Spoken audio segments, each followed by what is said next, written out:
اللهم صل على محمد يا رب صل عليه وسلم اللهم صل على محمد يا رب صل عليه وسلم اللهم صل على الحمد لله رب العالمين والصلاة والسلام على سيدنا محمد وعلى آله وأصحابه أجمعين وأشهد أن لا إله إلا الله وأشهد أن سيدنا محمدا عبد الله ورسوله اللهم انفعنا بما علمتنا وعلمنا ما ينفعنا وزدنا من فضلك علما وتعليما ولا حول ولا قوة إلا بالله العلي العظيم وصلى الله تعالى على سيدنا محمد وعلى آله وأصحابه أجمعين وبعد.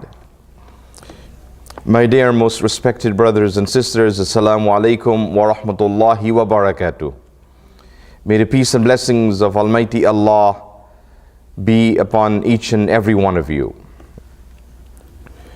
Today we continue to share some reflections on the noble ayah in this glorious Quran where Allah subhanahu wa ta'ala tells us, Bismillahir Rahmanir Rahim, Inna Allah wa malaikatahu yusalluna ala nabi Ya ayyuhalladhina amanu sallu alayhi wa sallimu taslima.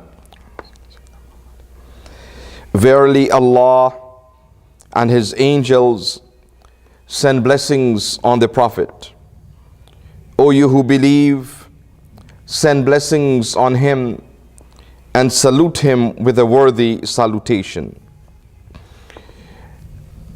And in sharing these reflections, we specifically refer to the blessings of sending salawat, salat and salams on the Prophet Muhammad sallallahu alaihi wasallam.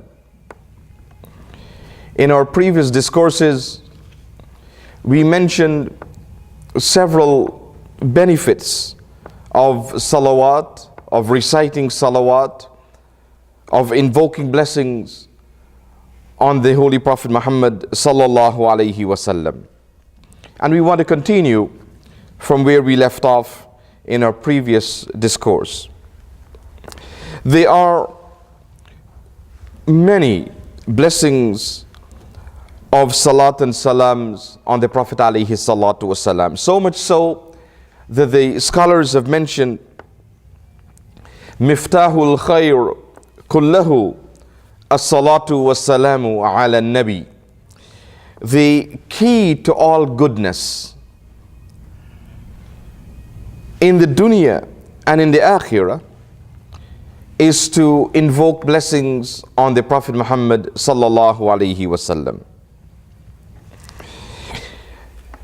And so the salat and salams that we recite for the Prophet alayhi salatu wasalam causes the fulfillment of our needs. Whatever needs we may have in this world and whatever needs we have in the hereafter are fulfilled as a result of reciting salat and salams on the Holy Prophet Muhammad sallallahu alaihi wasallam. Allah and His angels send blessings on the believer who sends blessings on the Holy Prophet Muhammad sallallahu alaihi wasallam. This salat and salams purify the musalli, that is the person who sends blessings or engages in reciting salawat on the Prophet. It purifies the musalli and causes him to grow spiritually. That this spiritual growth, this tazkiyatun nafs, is facilitated by us engaging profusely in reciting salat and salams on the Prophet sallallahu alaihi wasallam. It is a reason for the servant to receive the glad tidings of Jannah before his death. This is a very important point. One of the common dua of the Prophet ﷺ was to pray to Allah subhanahu wa ta'ala for husnul khatima or husnul khitam, to pray for a good end to one's existence in this world. And so he taught the Sahabas, and they would constantly pray to Allah subhanahu wa ta'ala for a good end, husnul khatima. And so the believers, the Muslims, for these past 14 centuries have continued to do likewise. And there are certain specific things that would help us to achieve a good end to our life in this world. Among the greatest of them is salat and salams on the Prophet ﷺ. But not only that, this salat and salams, this salawat that we recite on the Prophet ﷺ causes that person to receive the glad tidings of Jannah before his death or before her death. And so Allah subhanahu wa ta'ala would show us that sign through our dreams, through the type of life He guides us to live.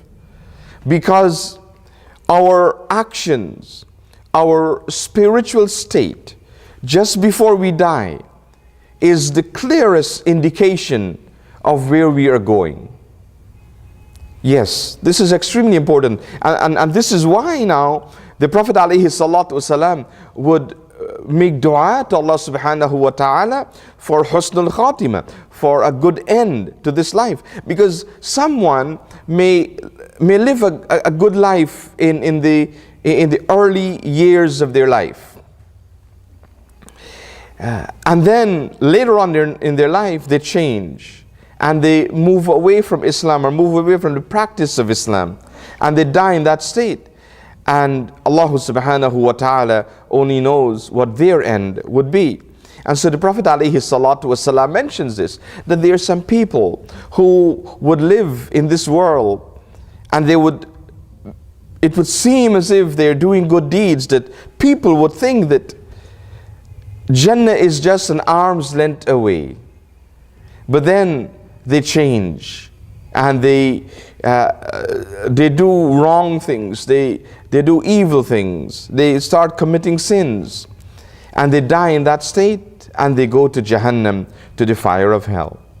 And then there are those who people would think that they are bad people, they do wrong things, they do evil actions, but then they change and they start living a good life, turning to Allah and obeying Allah subhanahu wa ta'ala. And they die in that state and they go to heaven. And so the believer always pray to Allah subhanahu wa ta'ala to remain firm on the Sirat al-Mustaqim, on the straight path that Allah subhanahu wa ta'ala has prepared for us. And the recitation of salawat, of Durood Sharif, salat and salams on the Prophet ﷺ is a reason for that person to receive the glad tidings of Jannah before their death.